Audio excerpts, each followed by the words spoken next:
Qué gusto saludarles en un capítulo más de Una Charla Sin Rodeos con su servidora Marisa Perea para el momento Yucatán. Y en esta ocasión vamos a platicar con el secretario de Turismo del Estado, el maestro Darío Flota. Vamos a tener una charla sin rodeos, así como es este formato. Vamos a hablar de una manera muy coloquial y muy sencilla sobre un tema muy relevante para México, para Yucatán, para el sureste y para la península, como lo es el turismo, y uno de los estados más ricos, con mucho potencial, pero que además goza de una cultura, de una gastronomía y todo lo que ustedes ya saben que es Yucatán. Aquí lo vamos a saber más a detalle, de voz propia del secretario de Turismo. Muchísimas gracias, secretario Darío, por la oportunidad y venir a visitarnos a la cabina del podcast de Una Charla Sin Rodeos. Bienvenido. Muchas gracias por la invitación, Marisa. Un gusto estar aquí y listo para platicar de lo que propongas. Me encanta la idea de poder conocerte un poco más y que la gente sepa por qué está Darío Flota al frente de esta importante secretaría en el proyecto del Renacimiento Maya. ¿Quién es Darío Flota? Para quienes no saben, yo conozco la trayectoria del secretario, tiene una trayectoria, el conocimiento y todo el bagaje para estar al frente de esta secretaría tan relevante en Yucatán, pero me gustaría que nos los resumieras en lo que tú consideres lo más importante que la gente tiene que saber de por qué Darío Flota es el secretario de Turismo de Yucatán. Bueno, yo soy nacido en Mérida, soy ingeniero industrial egresado del Tecnológico de Mérida. Me especialicé al final de mi carrera en los temas de cómputo. Trabajaba yo en un despacho, era yo la parte de cómputo, asesorando en la adquisición de equipo, entrenando a las personas que los manejaban. Era yo programador.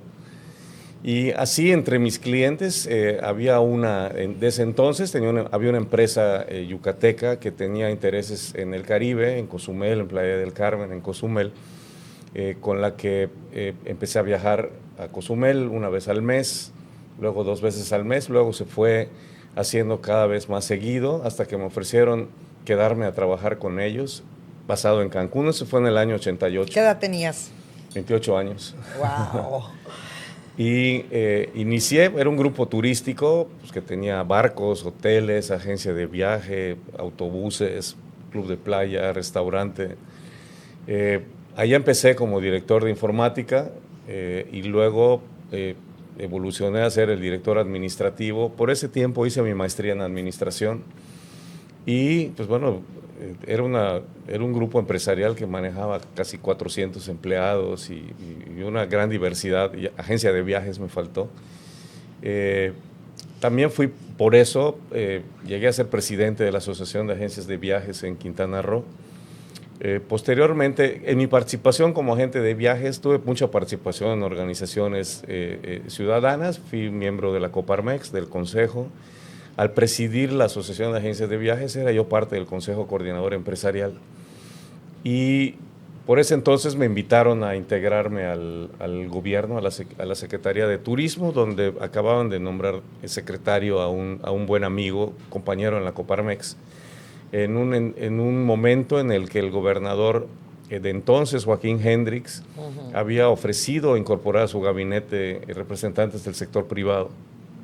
Entonces, él era uno de ellos y me invita a trabajar con él como subsecretario, así que entré en el 2003 a la Secretaría de Turismo de Quintana Roo como subsecretario.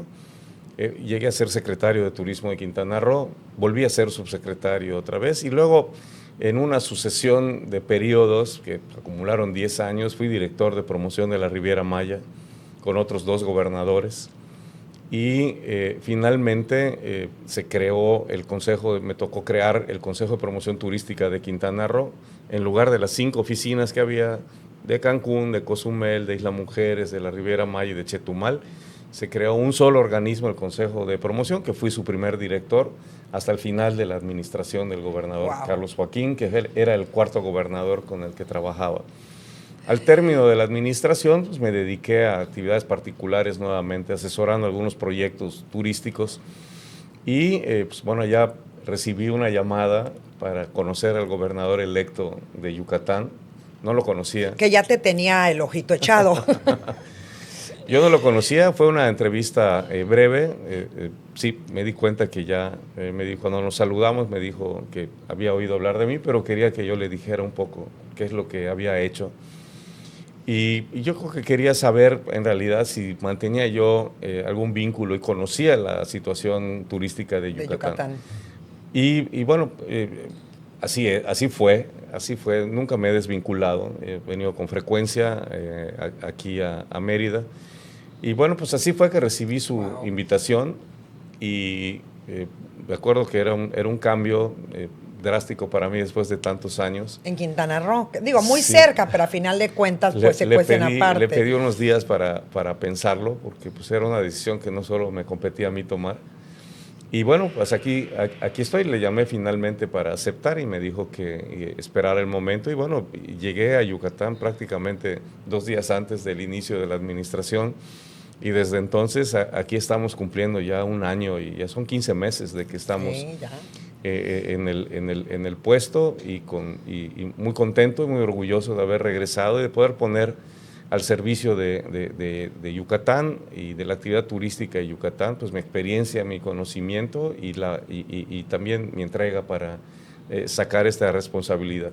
Enorme responsabilidad. ¿En qué momento, secretario, fue ese rompimiento del ingeniero, de los sistemas, de lo que venías desempeñándote a los 28 años y en donde decides ya enfocarte al 100% debido a las buenas oportunidades que se presentaron y decides empezarte a empapar, ¿no? de este rubro maravilloso que es el turismo, que te enamoras del turismo y dices, a esto me voy a dedicar el resto de mi vida?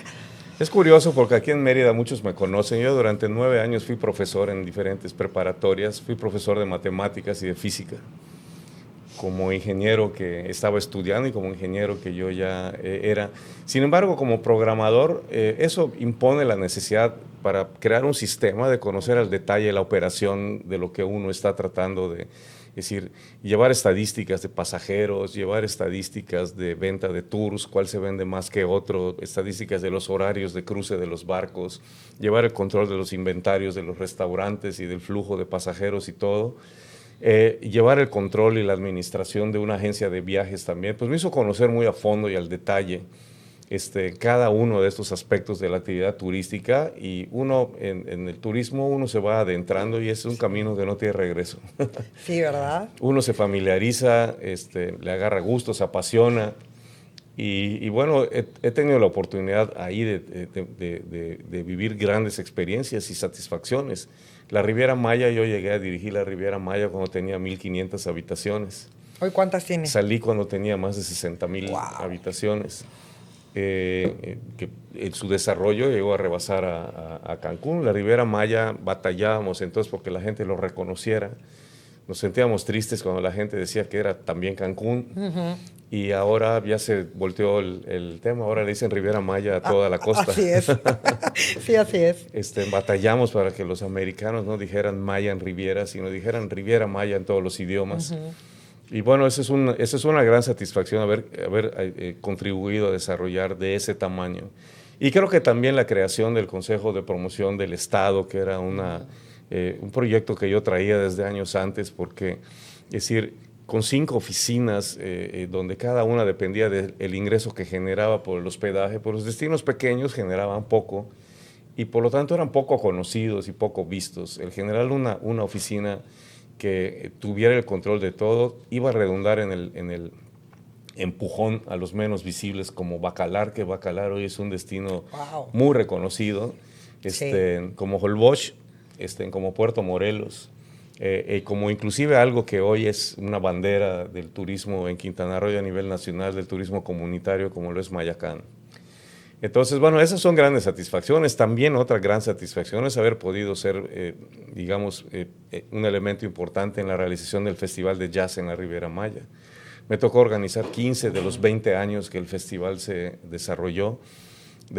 Yo tengo un antecedente musical aquí en Mérida. A ver, integrante de un grupo musical aquí ¿también? En Mérida, sí. De manera que el poder ver... ¿Tocas algún instrumento? ¿Cantas? Sí. ¿Cuál instrumento? Toco la guitarra, toco el bajo y era yo el cantante del grupo. No sabíamos, secretario. Hubiésemos traído una guitarra aquí para echarnos un palomazo. ¡Wow! Entonces, ¡Qué ver algunos de maravilla! los grandes ídolos, entonces, poderlos tener sentados en una mesa presentando su programa y durante 15 años ya haber llevado el festival del salón de un hotel a los grandes escenarios en Playa del Carmen y posicionarlo como lo que fue uno de los mejores festivales de jazz del mundo. ¿Y qué pasó con el festival? El festival en los últimos años siempre enfrentó problemas presupuestales como todo, era muy complicado hacerlo y todo. Lo pudimos llevar a pesar de la pandemia, lo hicimos durante la pandemia con una transmisión, con un streaming sin público. Luego lo hicimos en un teatro, pero aún sin público. Es una gran satisfacción y la emoción de los artistas de poder volver a cantar.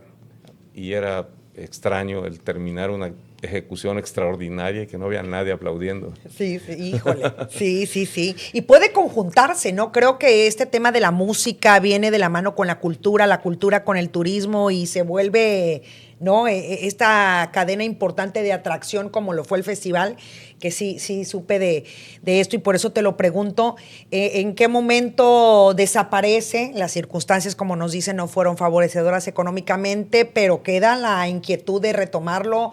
¿Qué va a suceder? Porque también fue uno de tus grandes éxitos y logros. Bueno, el festival, las decisiones, decidieron evolucionar el festival de jazz. Se hizo un festival magno este año en la ciudad de Tulum. Y bueno, pues las decisiones fue modificar esto, o sea, dejar atrás el festival y pasar a una nueva etapa. Sin embargo, aquí en Yucatán, donde hay grandes oportunidades y todo, hemos tenido momentos en los que hemos participado, aunque sea colaborando con la Secretaría de Cultura, que es la que tiene a su cargo esto. El más reciente concierto que hubo en Valladolid de Julieta Venegas fue un éxito extraordinario. Extraordinario. No solo musicalmente, sino socialmente y económicamente.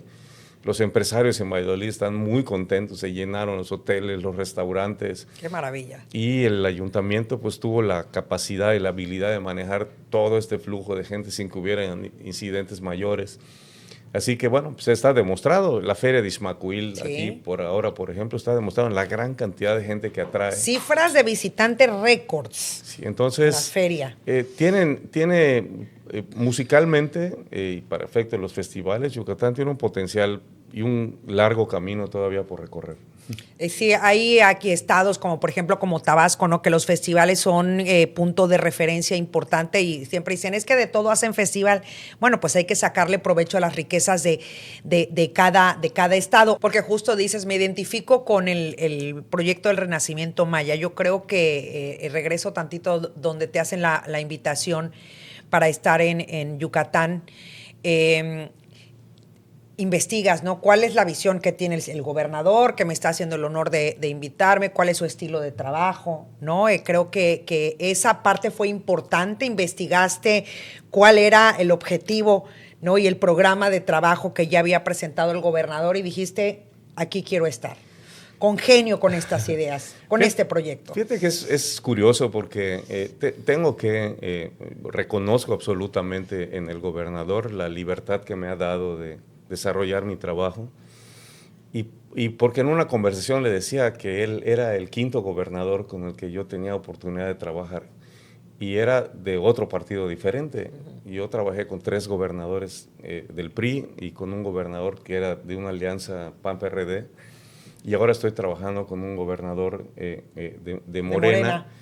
En los que he tenido, no tengo yo un conflicto con eso porque la actividad nuestra está muy clara, o sea, el desarrollar un trabajo que genere beneficio a los hoteleros, a los restauranteros, a los artesanos, a los pescadores, eso no distingue. No tiene que ver con un partido político. Partido político.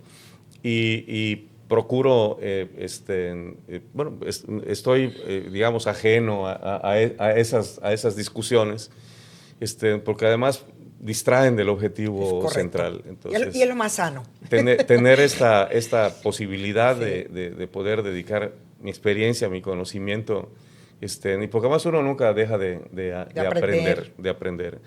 Yucatán es un estado muy diverso, son muchos municipios, muchas comisarías, muchas necesidades Sí, también, un gran reto. las que se encuentran.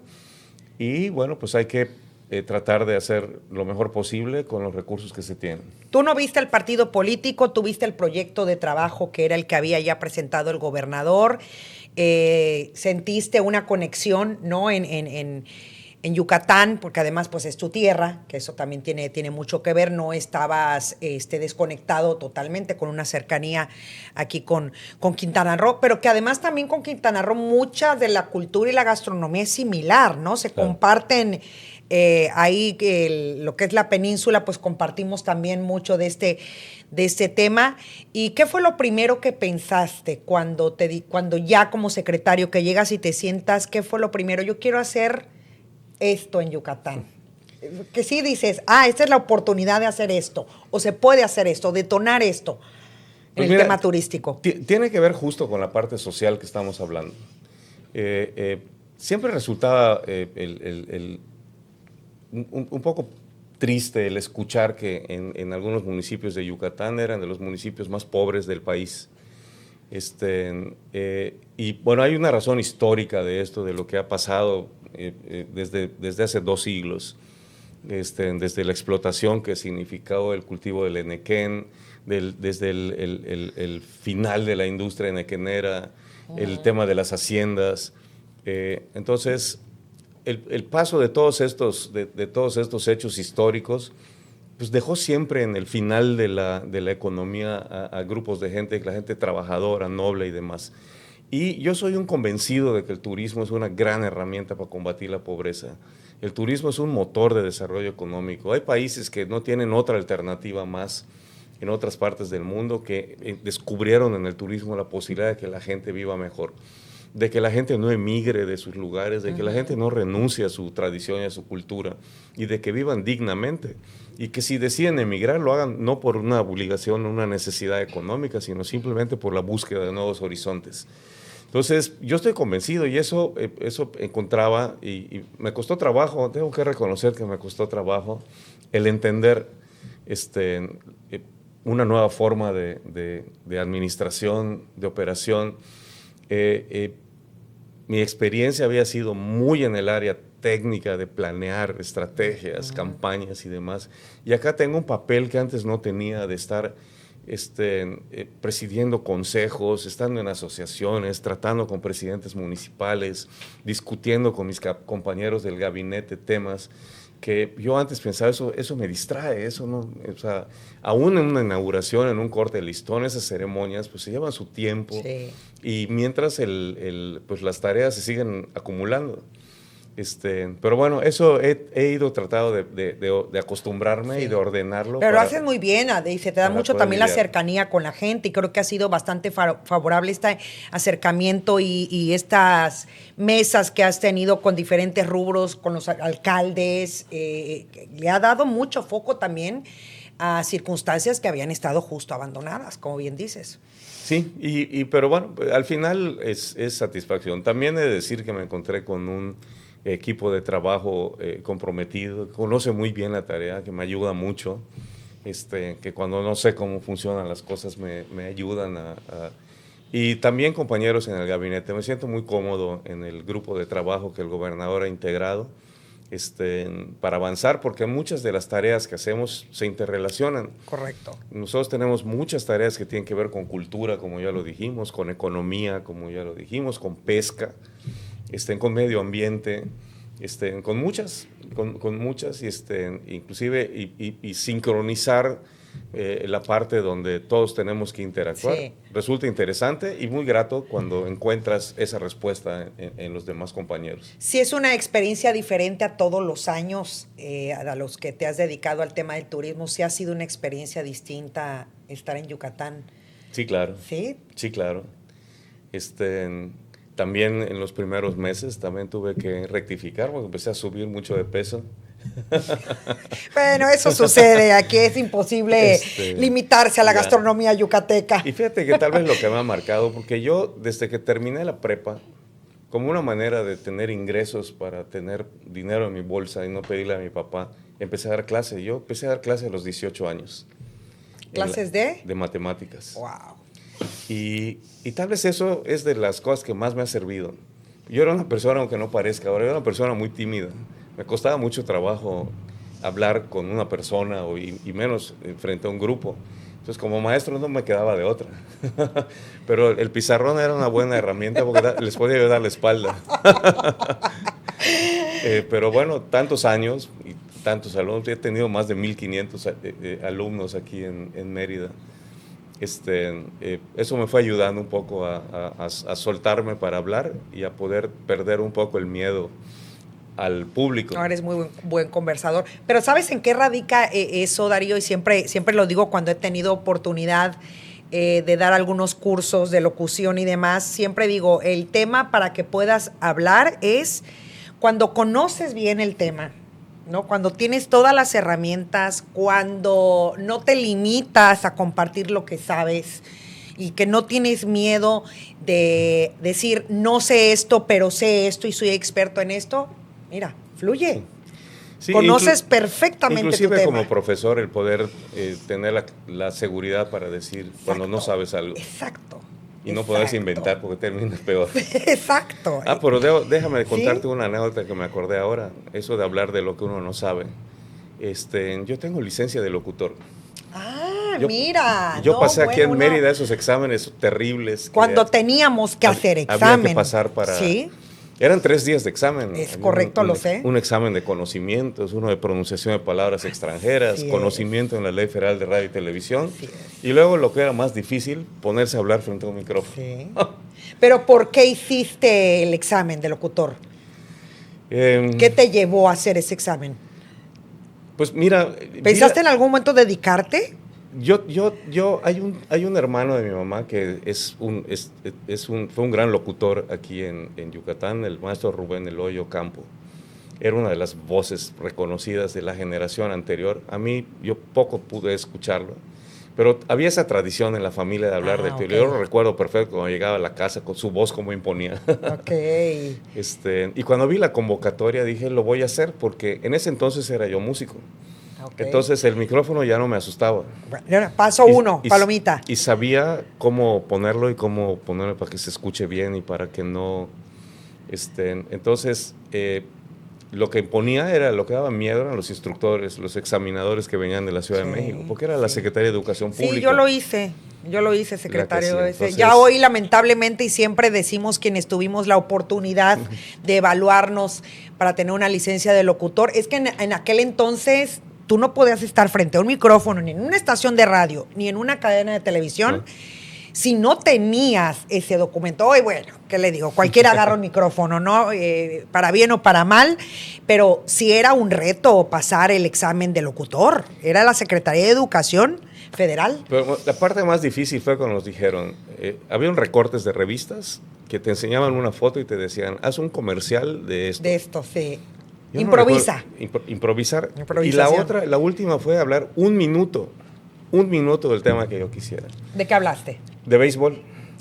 También sabes de béisbol. Sí, y porque dije, la única manera de poder hablar de algo es que sepas de lo que hablas. Claro, por supuesto. Porque si empiezo a inventar y el minuto, cuando yo dije todo lo que pensaba de béisbol, habían pasado estaba el reloj enfrente y habían pasado 15 segundos.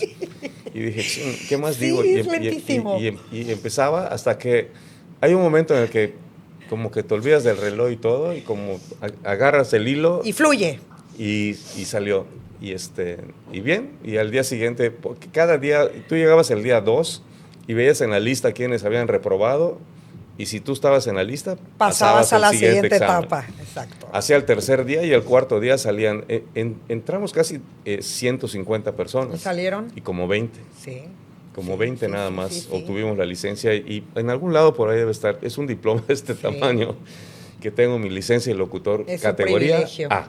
Sí, yo también categoría A. Es un privilegio poder haber pertenecido a esa generación, porque sí era un reto.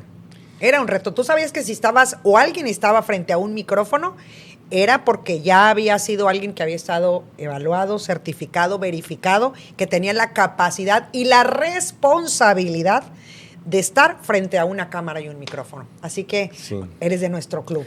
¿Y ahí en alguna ocasión sí ejerciste como locutor de radio? Sí.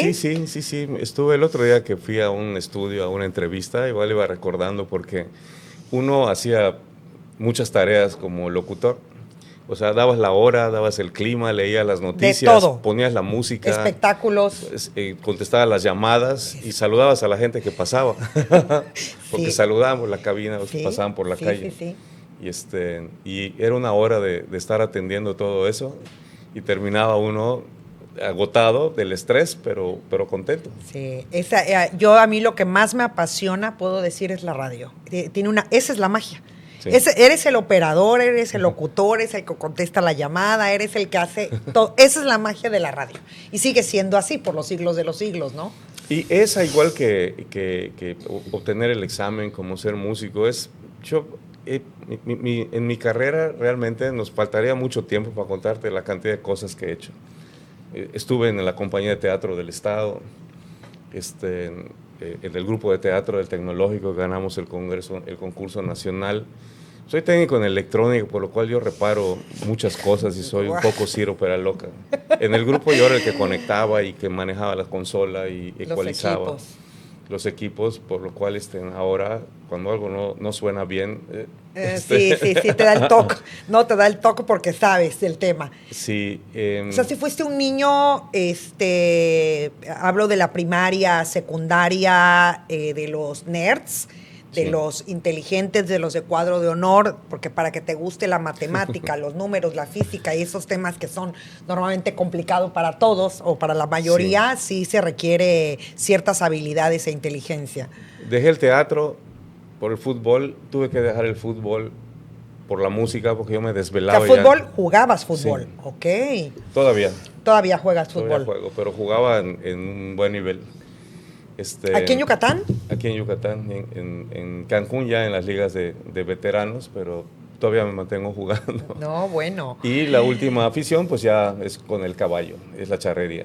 También la charrería. Yo quiero platicarte que antes de que tú llegaras, y es real lo que te comentó el gobernador, porque creo que todos teníamos, no como la expectativa de quién va a llegar a la Secretaría de Turismo de un estado como Yucatán, ¿no? Tan rico, tan poderoso turísticamente hablando, y llenar esta silla, como muchas otras de las secretarías que también son relevantes, si era como un tema, ¿no? Para los medios y quién va a llegar.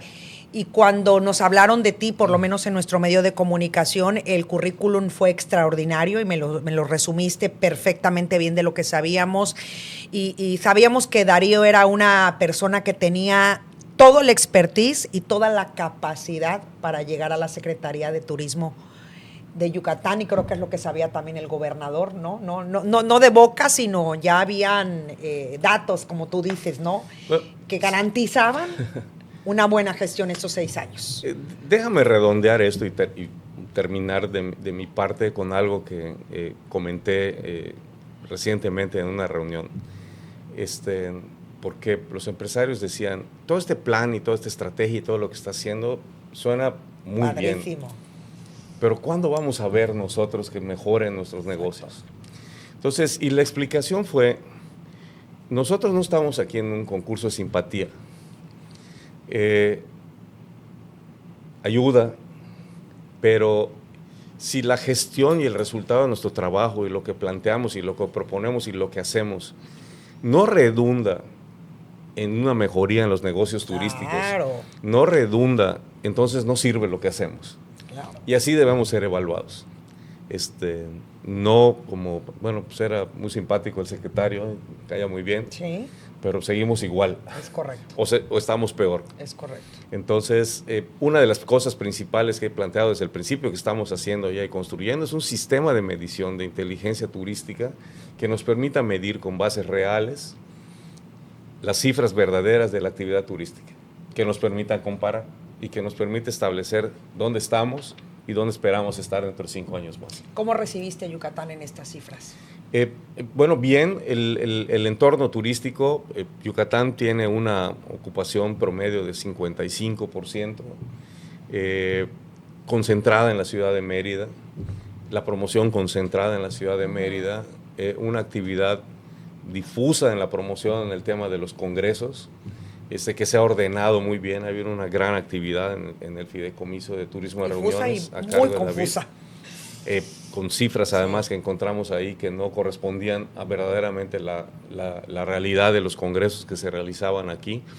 Y ahora ya lo estamos viendo, ya estamos viendo indicadores reales en el área de congresos que están creciendo, en el tema de los cruceros que están creciendo y van a seguir creciendo por los próximos años con las obras de ampliación del puerto de altura, que estamos viendo con el incremento de construcción de cuartos de hotel y el incremento en la llegada de vuelos y los vuelos que están llegando llenos. Estamos viendo que las cosas van caminando bien.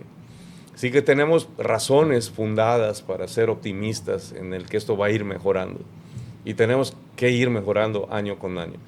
Y por eso es que el esfuerzo por hacer que todo esto que ya empieza a derramar al Estado llegue a todos los rincones, ese es el verdadero reto. Ese es el verdadero reto, resultado, ¿no? Del trabajo que se hace todos los días. ¿A qué hora se levanta, secretario? ¿A qué hora se duerme? Me duermo tarde regularmente, ahora menos, me paro a las 6 de la mañana. Y bueno, la actividad es muy intensa, la verdad es intensa. Hay días que sí. Porque andas en los municipios, en las comisarías, más todas las actividades, y como dices, no hay que llegar a la oficina, los números, atender pendientes. Es una actividad que creo que requiere ¿cuántas horas diarias? Sí, bueno, no todos los días son así de intensos, hay días menos porque a veces 2 días que no esté en la oficina se acumulan una cantidad de papeles por firmar y por revisar. Nuestra secretaría tiene poco más de 100 personas que colaboran con nosotros en diferentes áreas y cada una tiene su problemática y su necesidad de atención y que necesitamos tener una buena gestión de nuestro tiempo para poderlos atender. Pero y la actividad turística es sábado, domingo, sí, lunes, martes. No, y además con el gobernador que tenemos que tampoco descansa. Sí, hay que aguantarle el paso. Y tratar de seguirle el ritmo. Hay que aguantarle el paso al gobernador. Y en el tema ahorita tengo que meterlos y, como bien dices, nos podemos llevar 5 horas.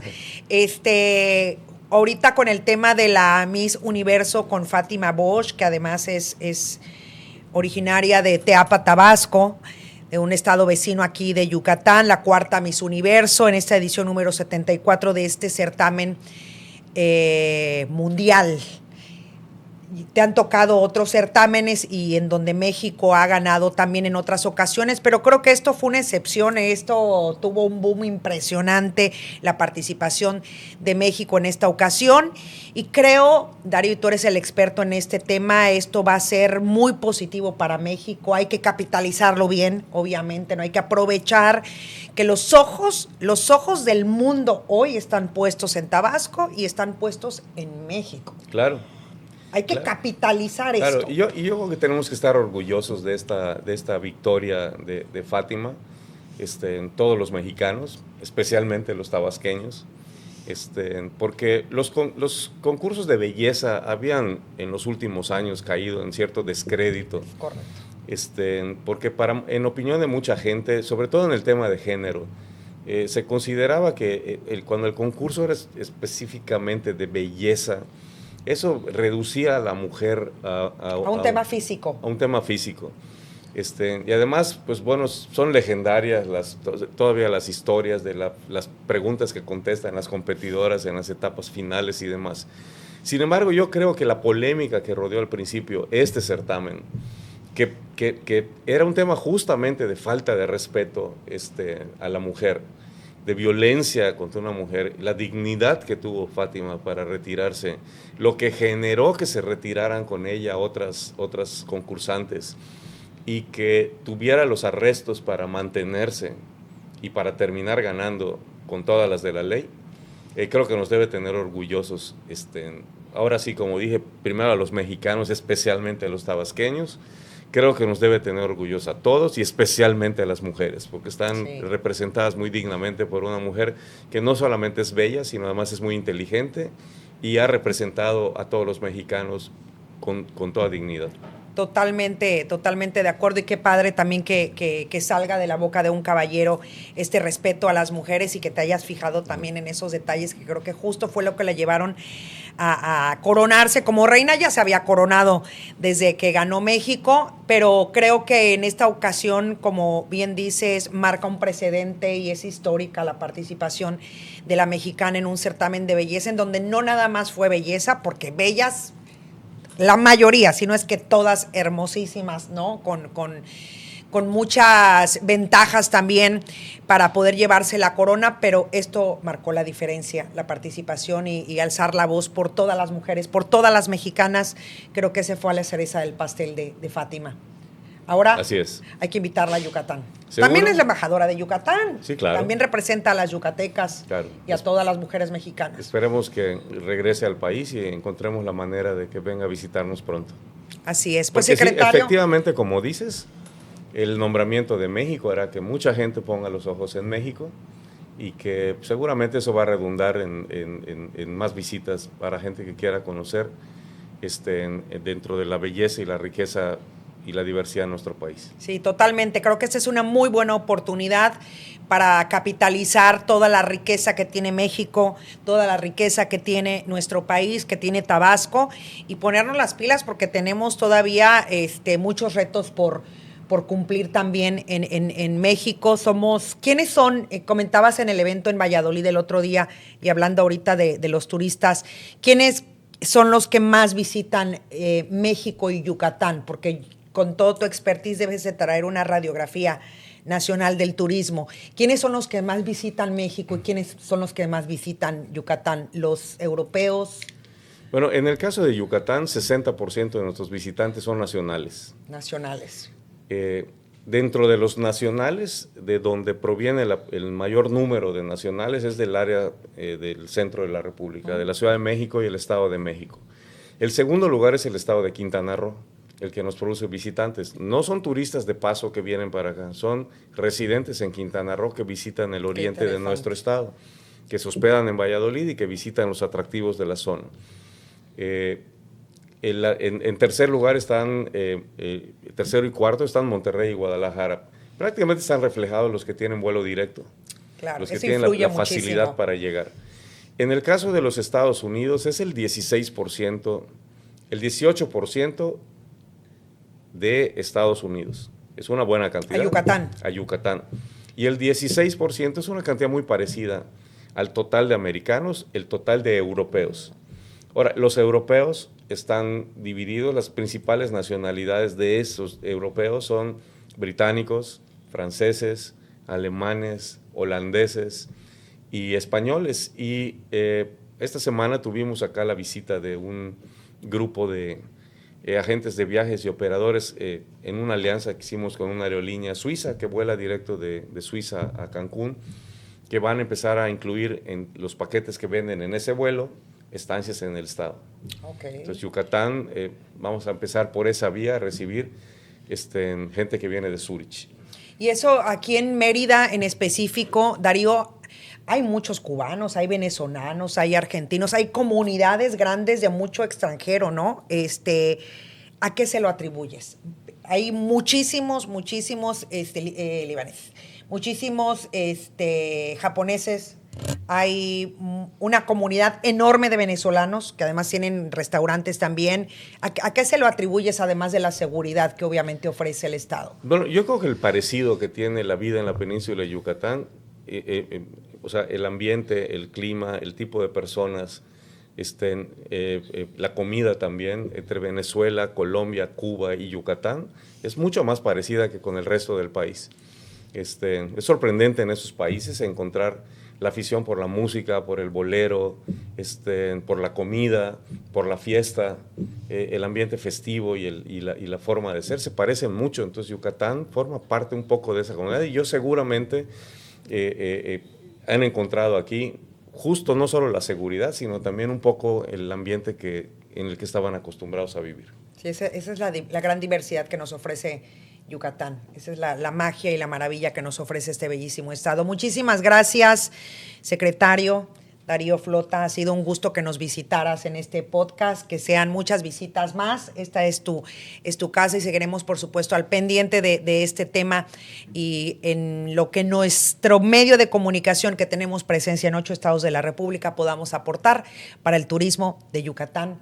Estamos más que contentos y felices de poder coadyuvar. Muchas gracias, encantado de haber estado aquí. Muchas Gracias por compartir un pedacito de tu vida, un pedacito de tu historia que ha sido muy gratificante. Gracias. Muchas gracias. Muchísimas gracias a ustedes por su sintonía en este capítulo, este episodio de Una Charla Sin Rodeos en Yucatán con una servidora, Marisa Perea. Hasta la próxima. Gracias.